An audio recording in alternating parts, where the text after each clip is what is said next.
बारामतीत काँग्रेसचा दारुण पराभव झाल्याशिवाय राहणार नाही. चंद्रशेखर बावनकुळे. बारामतीमध्ये काँग्रेस पक्षाने निवडणूक लढवू नये ही विनंती. सुनेत्रा पवारांच्या पाठीमागे त्यांनी राहावं. अजित पवारांची जी जागा आहे ती वेगळी आहे.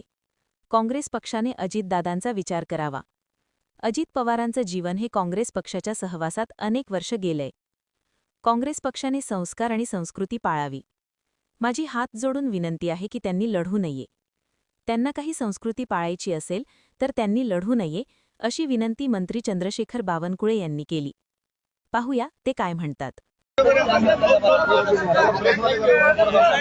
46वा वर्धापन दिन साजरा करताय. कार्यकर्त्यांना कानमंत्र दिलाय की 51% पक्ष करायचा आहे. टार्गेट काय भाजपचं नेमकं पुढचं? आज आमच्या सर्वांकरता आनंदाचा उत्साहाचा दिवस आहे की आज 6 एप्रिलला भारतीय जनता पक्षाचा वर्धापन दिन आहे. माननीय पंतप्रधान मोदीजींनी विकसित भारताचा संकल्प केला. आमचे मुख्यमंत्री देवेंद्र फडणवीसजींनी विकसित महाराष्ट्राचा संकल्प केला. हा संकल्प पुढे नेण्याकरता, हे राष्ट्र मजबूत करण्याकरता, जगातला सर्वोत्तम भारत व्हावा ही भावना देशवासियाची आहे. आणि याकरता मग या संकल्पाला पुढे नेण्याकरता पक्ष संघटना अत्यंत महत्वाची आहे. पक्ष संघटना जर मजबूत असेल तर विकसित भारताचाही संकल्प पूर्ण होईल. आणि म्हणून येणाऱ्या काळामध्ये समाजामधला जो प्रतिष्ठित वर्ग आहे, समाजामध्ये धार्मिक, सांस्कृतिक, सामाजिक कार्य करणारा एक वर्ग आहे, युवा वर्ग, अजूनही युवा वर्ग कुठल्या विचाराशी जोडला गेला नाही, अशा सर्व वर्गाला सोबत घेऊन भारतीय जनता पक्षाचं संघटन 51%च्या वर असावं असा एक या ठिकाणी आम्ही सर्वांनी संकल्प केला आहे. मला विश्वास आहे की आमचे अध्यक्ष धीरज घाटेजी यांच्या या संकल्पातून पुणे महानगरपालिका 51%चं संघटन करेल. आणि आमचे अध्यक्ष रवींद्र चव्हाणजी यांच्या नेतृत्वामध्ये महाराष्ट्रामध्ये आमचा पक्ष हा 51%चा पक्ष, संघटित पक्ष हा या ठिकाणी पुढे नेईल. आणि मला विश्वास आहे की महाराष्ट्राची, देशाची जनता ही भारतीय जनता पक्षाला या ठिकाणी आता क्रमांक 1 वर मानताय. आणि अनेक कार्यकर्ते या ठिकाणी, अनेक नेतृत्व संघटनेमध्ये जोडण्यासाठी तयार आहे. या सर्वांना सोबत घेऊन आम्ही या महाराष्ट्राला मजबूत करू, संघटन मजबूत करू आणि सत्तेच्या माध्यमातून येणाऱ्या सर्व योजना समाजाच्या शेवटच्या माणसापर्यंत पोहोचवण्याचाही या ठिकाणी आम्ही विचार करतो. पण यामध्ये जे मूळ कार्यकर्ते आहेत ते नाराज होत आहेत. सातत्याने आपण हे भाषणामध्ये ऐकतोय. नवीन पक्ष त्यामुळे जुने कार्यकर्ते नाराज जुन्याचाही सन्मान. पण येणाऱ्या काळामध्ये समाजामध्ये जो विविध वर्ग आहे, ज्यामध्ये चांगली संघटन शक्ती आहे, संस्कार आहे, संस्कृती आहे आणि समाजामध्ये काम करण्याचं एक त्यांचं एक बांधिलकी आहे, अशाही लोकांना भारतीय जनता पार्टीमध्ये आणण्याकरताही काही माधुरताईचं म्हणणं नाही. त्यांचं म्हणणं होतं की पक्ष संघटनेला घातक असलेले काही लोक असतात, त्यांना मात्र विचार करून घ्या. याचा विचार तुम्ही करताय, पण जे ऑलरेडी मूळ भाजपवासी आहेत त्यांची खंत माधुरीताईंनी बोलून दाखवली असं काही कोणाची खंत नाही आहे. तुम्ही त्यांना अदरवाईज घेऊ नका. त्यांचा बोलण्याचा तात्पर्य असं नव्हतं. त्यांचं म्हणणं होतं की आपल्या पक्षाला कुठेही कुठली त्याची पक्षाची प्रतिमा डागाळेल असे कुठलेही पक्षप्रवेश करू नका. उलट त्या ठिकाणी त्यांनी चांगली सूचना दिली आहे. परंतु संघटित समाज निर्माण करण्याकरता संघटित संघटन असावं लागतं आणि भारताला मजबूत भारत निर्माण करण्याकरता संघटित पक्ष हा भारताच्या मजबूतीकरता काम करू शकतो. त्यामुळं 51% मतं, 51%चा पक्ष हा केलाच पाहिजे. संघटित समाज निर्माण केला पाहिजे. बारामतीचा प्रयत्न राहुरीसाठी का? मी आज बारामतीला जातो आहे. माननीय सुनेत्रा पवारजी यांचा फॉर्म भरण्याकरता मला पक्षाची सूचना आली आहे आणि त्याकरता मी जातो आहे. राहुरी आणि बारामती दोन्ही सीट प्रचंड बहुमताने आम्ही जिंकू.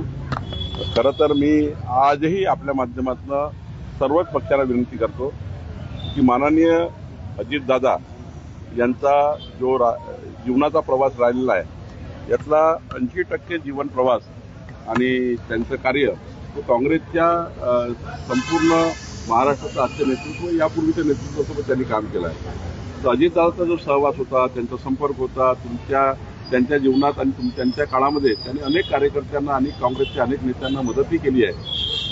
किमान माझी विनंती आहे की राहुरीमध्ये काय निर्णय करायचा आहे ते करतील, पण बारामतीमध्ये मात्र काँग्रेस पक्षांच्या लोकांनी निवडणूक लढू नये, ही निवडणूक अनौपच करावी, सुनेत्राताईच्या पाठीशी राहावं, अजितदादाचे तुमचे जे काही सहवास होता त्या काळाचा विचार करावा आणि यामध्ये सुनेत्रा पवारजींना त्यांनी सर्वांनी मदत करावी अशी विनंती मी काँग्रेस पक्षाला करतो आहे, सर्वच पक्षाला करतो आहे.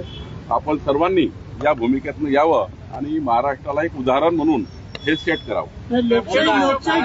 लोकशाही जिवंत राहावी म्हणून आम्ही उमेदवार देतो असं काँग्रेसचं म्हणणं आहे. या राज्यामध्ये अनेक वेळा असे उदाहरणं आहेत, पूर्व उदाहरणं आहेत की आपण अशा सेन्सिटिव्ह अजितदादाची सीट आहे आणि अशा सीटमध्ये गोंधळ घालून काय उपयोग आहे. मला वाटतं की आपण अजितदादावर एवढं दुःख व्यक्त केलं आहे सर्व महाराष्ट्राच्या 14 कोटी जनतेने, किमान याचा तरी विचार करावा काँग्रेस पार्टीने. आणि 80% दादांचं जीवन हे काँग्रेस पार्टीच्या आपल्या नेत्याच्या सहवासात गेलेलं आहे. ते काँग्रेस पार्टी जर एवढी त्या ठिकाणी निर्डावलेली असेल, त्यांना काही सेन्सिटिव्हिटी राहिली नसेल, काही या महाराष्ट्राचे त्या ठिकाणी संस्कार संस्कृती राहिली नसेल तर मग ठीक आहे, लढून दे त्यांना. पण माझी विनंती आहे त्यांना हात जोडून की त्यांनी अनौपच करावी. राहुरीला त्यांना वाटतं ठीक आहे आम्ही लढू तिथे, आम्ही तिथे त्यांना आपण बारामतीचं राहुलला लागू करू शकत नाही, बारामतीचं त्या वेगळ्या पद्धतीनं त्या ठिकाणी महाराष्ट्राची वेगळी भावना आहे. राहुरीमध्ये आम्ही 51% लढा लढू आणि जिंकू, आमच्यात ती धमक आहे. आणि बारामतीमध्ये तर 75%च्या वर मतं मिळून जिंकू, 75%च्या वर मतं मिळून जिंकू. पण माझी राहुरीला वारंवार सांगतो केलं तर फारच उत्तम आहे, पण ते बारामतीत करत नाही तर राहुरीत काय त्यांच्याकडनं आम्ही अपेक्षा करावी. ते बारामतीत किमान त्यांनी केलं पाहिजे. राहुरीचं त्यांना लढायचं तर लढू ते, आम्ही 51% घेऊन लढू. अशोक घराच्या प्रॉपर्टीवरनं खूप कालच मुख्यमंत्र्यांनी सांगितलं आम्ही ईडीचं त्याची जबाबदारी देऊ. बरेचसे ते प्रॉपर्टी पुण्यात इकडे तिकडे सगळ्या जमिनी आहेत त्या अटॅच करणार का महसूल खातं? असं आहे, मी आधीच सांगितलं की हा गुन्हा हे प्रकरण अति सेन्सिटिव्ह आहे. माझ्यासारख्या कार्यकर्त्यांनी, माझ्यासारख्या जबाबदार मंत्र्यांनी अशा प्रकरणामध्ये मीडियावर काही स्टेटमेंट करणे योग्य नाही. परंतु एसआयटी जी काही आम्हाला माहिती पुरवेल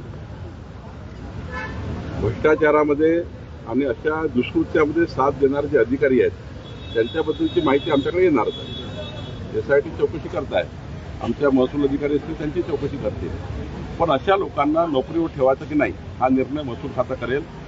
अशा लोकांना बळतर्फच केलं पाहिजे अशा विचाराचं या ठिकाणी आम्ही भूमिका आहे आणि त्यामुळे आमच्याकडे रिपोर्ट आल्यावर आम्ही योग्य कारवाई करू. संशयास्पद किती अधिकारी आहेत जे अशोक मी आज यावर भाष्य करणे योग्य नाही, यावर बोलणंही योग्य नाही. एसआयटी जो आमच्याकडे काही पाठवेल महसूल खात्याचं ते आम्ही त्यावर कारवाई करू. आता माहिती अशी मिळते की एका सीओला डायरेक्ट कलेक्टर बनवण्यात त्याचा हात होता, मधलं मीडिएटर म्हणून तो काम केलं समोर. मी आता यावर बोलणं कुठलंही योग्य नाही. अति सेन्सिटिव्ह इन्क्वायरी आहे. त्या इन्क्वायरीवर कुठलाही त्या ठिकाणी माझ्या बोलण्याने काही जाईल असं मी कधीच बोलणार नाही.